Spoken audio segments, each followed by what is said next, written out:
స్వామి, మీ దయతో అన్ని రుణాలను తీర్చుకున్నాను. శేష జీవితం తల్లిదండ్రుల సేవలోనే గడిపేస్తాను. నన్ను ఆశీర్వదించండి. ఆ కృష్ణయ్య పట్ల ఎవరూ చేయనంత మహాపరాధం చేశా. ఏమని ఆశీర్వదించమంటా? స్వామి, సాక్షాత్తు కృష్ణ పరమాత్ముడు స్వయంగా నీ దగ్గరకు వచ్చి ఒక్కసారి తిరిగి చూడమని ప్రతిపాలిన అక్కడ నిలబడు అన్నా. చిన్నబోయిన ఆ కృష్ణయ్య శిలగా మారిపోయాడు. ఏమిటి? కృష్ణయ్య శిలగా మారిపోయాడా?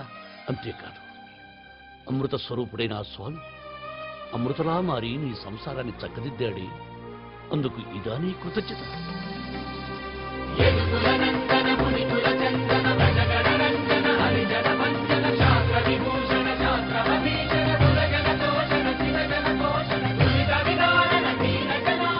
ఏ పురాణంలోనూ కనీ విని ఎరుగని విధంగా భగవంతుణ్ణే బండరాయిగా మార్చిన నీ చరిత్ర అమోఘమయ్యా, అపూర్వం.